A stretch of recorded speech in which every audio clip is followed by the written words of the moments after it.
All right, so good afternoon, readers. I am here with Katherena Vermette. She's the author of several books, and at the bookstore, the books that we have that she's written are A Girl Called Echo series. It has three parts, right? Series one, two, and three. And we also have This Place, 150 Years Retold, which is an anthology written by several authors, and Katherena's story is the first one in the collection. Um, Thank you, Katherena, for joining me this afternoon. I'm so happy to be here with you. Oh, thank you. Thank you. It's my pleasure. My pleasure to be here with you. Awesome. So why don't we start with you telling us a little about yourself? A little about myself. I am a Métis writer of many, many things. I tend to kind of go where I tend to switch genres all over the place. I don't seem to know where I belong. I am from Winnipeg. I still live here in Winnipeg. I do love it here. I really do. Mm. And yeah, that's my very short. It's kind of nice to know that. I think a lot of people tend to complain about Winnipeg, so it's nice to hear you say that you love being here, because I absolutely love Winnipeg as well.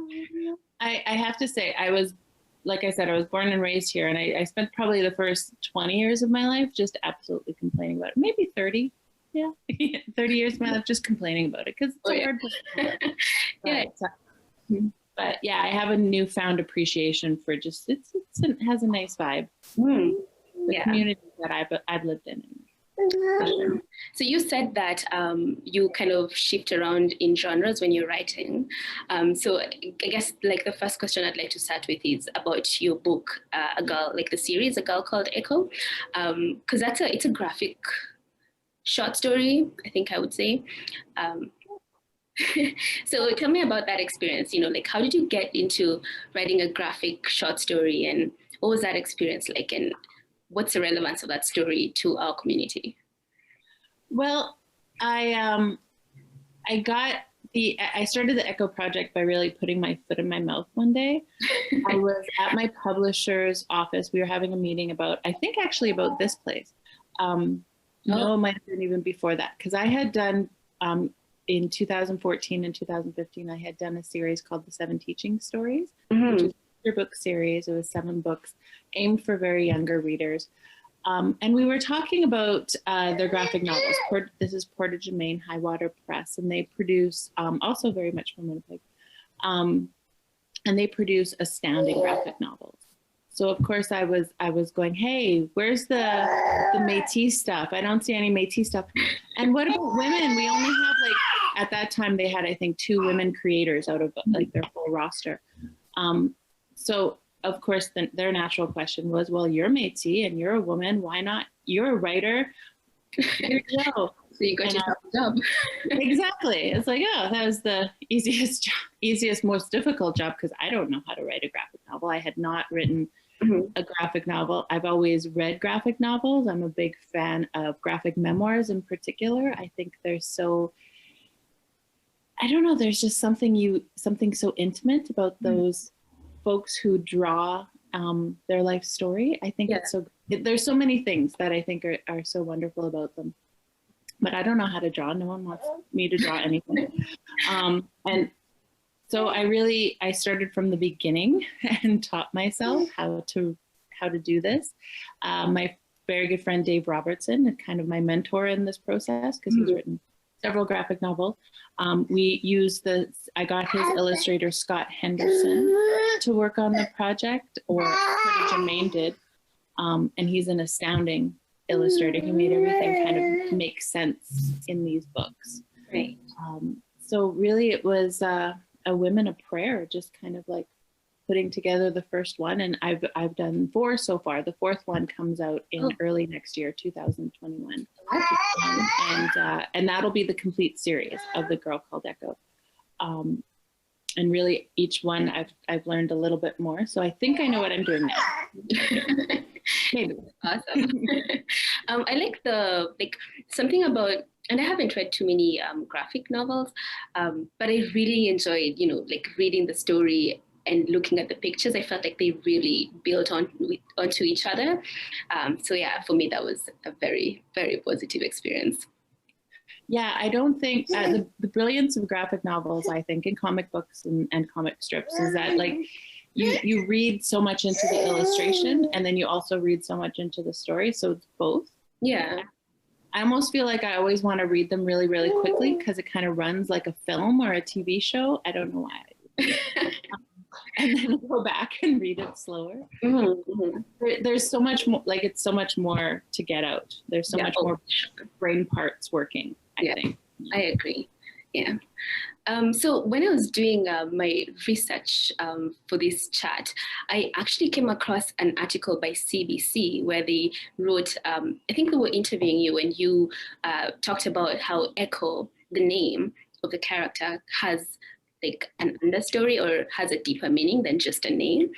I mean, I've always found it really cool when people's names have meanings to them. So I'd like you to talk about that. Like, why Echo? Why Echo? Oh, and this is my son who wants to be in the interview. Hi. Welcome. We love Zoom meetings. Well, we love babies, so that's awesome. Oh, he wants to press everything. So I'm slowly moving further and further away. So the name Echo was something I always really liked it as a name.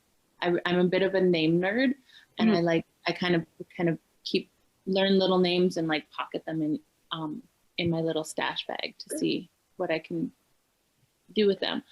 I always like the idea of echo because I don't know, echo is an echo, right? It's kind of plays off of something else. An echo exists in its own thing, in its own sound, echo through the mountains. But it's also, it comes from what came before it. Something creates an echo. Right. So I really like that as when I was thinking of the story, and the story came before the name, I think. It came very organically, but originally the story idea was a girl who time travels, right. Time slips, more of a slipstream, because I didn't want to waste my time on any of the science or magic or how she was time traveling. I just wanted her to get there and hang out in the past. It's kind of what I wanted to do anyway. Yeah. So because she was a person who ended up going back in time and visiting her ancestors, and really she is a product of them, as we all are. We're a product of those who came before us. So the name Echo just seemed to naturally fit that she was, kind of taking all this knowledge that she was gaining in her time traveling, which, the rest of us, learn very mundane and seemingly much more boring ways. Yeah. When we learn about our culture and identities and our ancestors. But Echo just seemed to fit that, because Echo was very much that she comes from the source of all those who came before her. And she's what they created, and she's what, goes forth into the world. So Echo it was. So I really like the name. I really like the name too. I'm glad I used it on a character. I like using my good names on a character. I got a dog a little while ago and I wanted to name him Echo, but I already used it. And you couldn't give the dog the same name as the character. Exactly. You can't. You can only use names in one place. Yeah. Okay, so I'm going to move on to this place. But before that, I just wanted to show, I guess, the readers the books. These are the ones that I have in the bookstore. So that's the first one and the second. There are two more. Well, one more I don't have it yet. And then there's a new one that that will be published next year. Okay, awesome. So the next book we're going to talk about is This Place, and this I absolutely love. Oh, actually, before I move on, in A Girl Called Echo, one of the things I really liked that you did at the back of it is include the little bit of history, like the one-page history. That was amazing, because for me, I wasn't born here, so a lot of this was very new. So I definitely liked having that extra information and the recipe for making something that's mentioned in the book. Yeah, you don't really want pemmican's not really a great thing, but you know how to make it. And it's also I love the timelines too, because I love quick timelines for history and knowing dates and knowing how things fall, because there's so much history, right? In everything. Yeah. You know, so I like how things kind of fall in like little significant dates, kind of what came next kind of thing.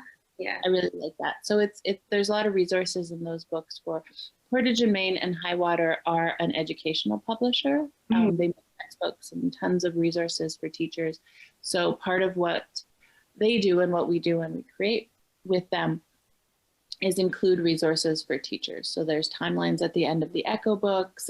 There's little excerpts of kind of interesting things to kind of add to the learning of it.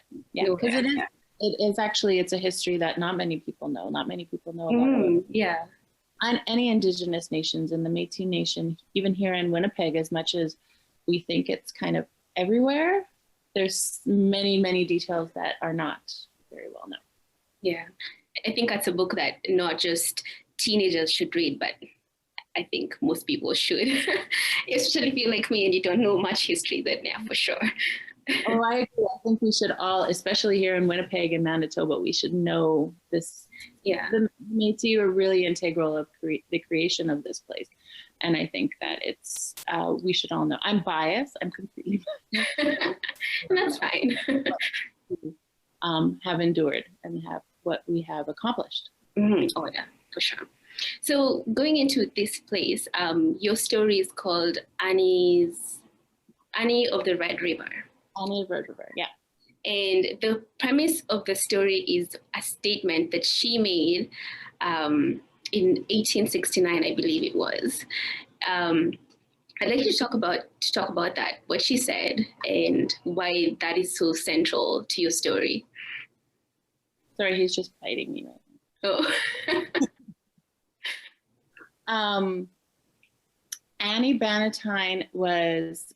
It's a great story. I love this story. It's kind of one of those Wild West stories back when Red River and Assiniboia was like this Wild West place pre-Confederation, where the world that is now Winnipeg was about 3/4 of the population was Métis. It was a very mixed race population, not just in the Métis, but also the HBCers, those who were descended, not from Métis, were descended from French and Indigenous persons, and HBCers were HBCers, that's Hudson Bay.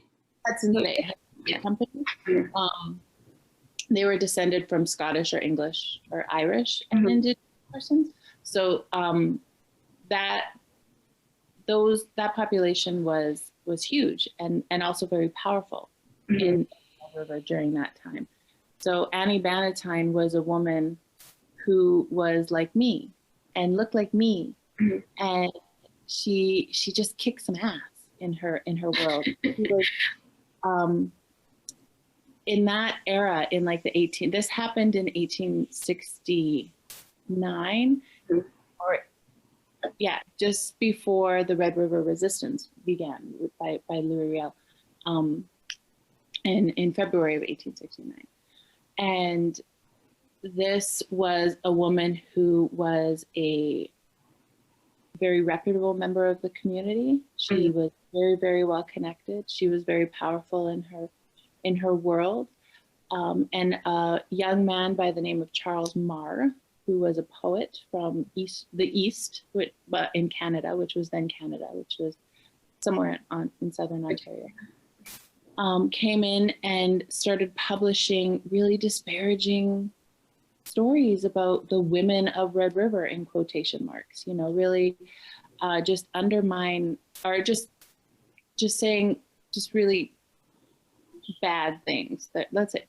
That's the word. Bad and racially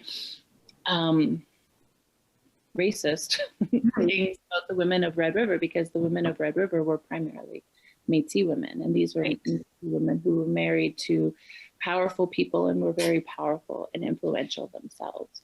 So being a powerful, influential woman herself, she decided to teach him a lesson with the horse. Quite literally.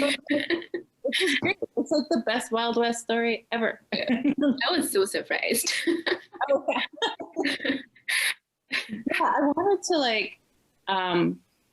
I actually, when I was doing my research, I wanted to kind of I wanted another story with her with a horsewhip. Like I wanted her to be like this, like I imagined her to be like this equestrian superstar who like just like knew how to use a horsewhip. Like it's very Wonder Woman, hey? Yeah. So I wanted, yeah.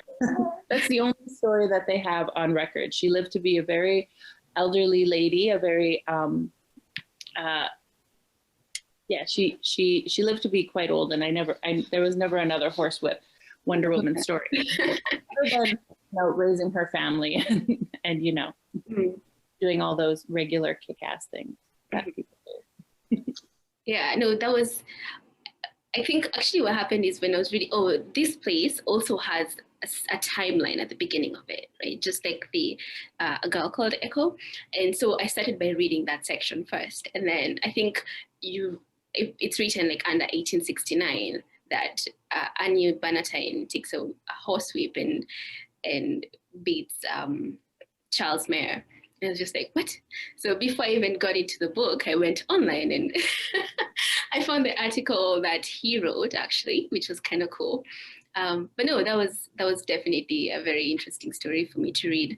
And I don't know if saying the phrase that she used, which I know you like, I don't think that'll really betray what the story is. So I would like you to tell us what that was. Well, yeah, the end of the story is that she horsewhips him.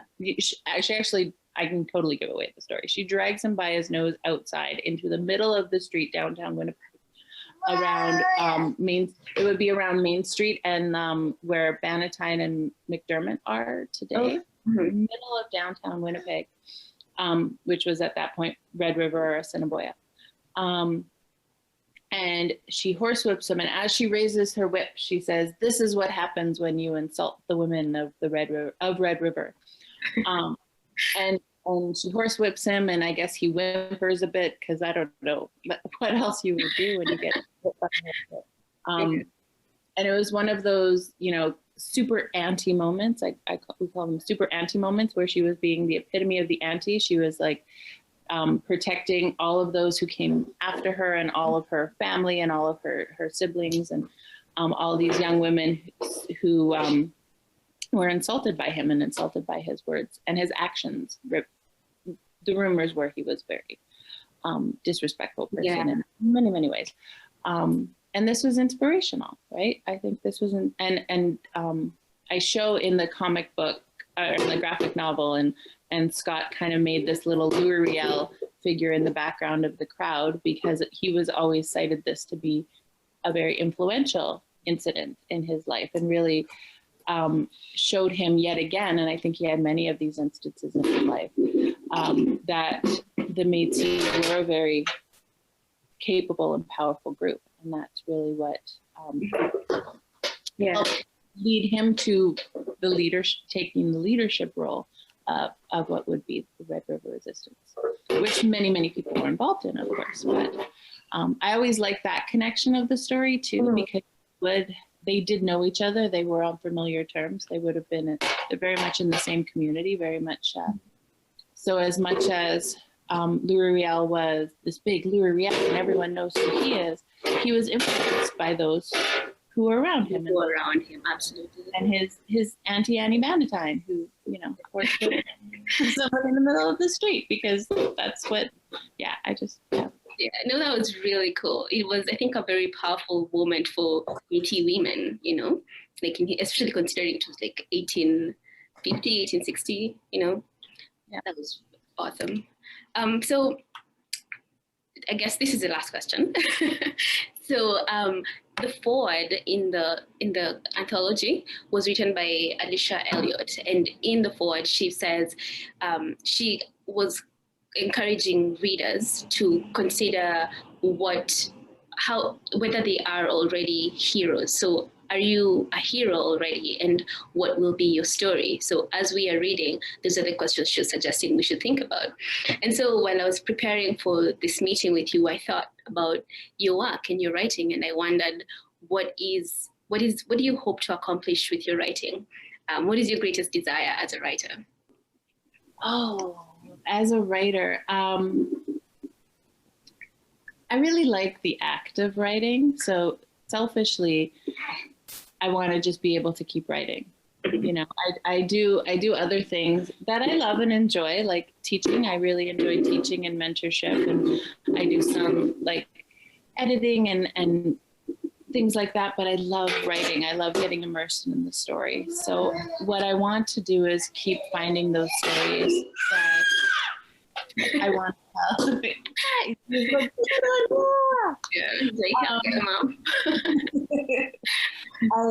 I do. I really, this is my favorite job. I mean, it doesn't even feel like a job, right? You get to write books. So I'd love to be able to write books. I want to keep finding the stories that are mine to tell. That belong to me. And what I want to show right now, I'm super obsessed with Métis history. Sorry, there's a metal bucket. That's okay.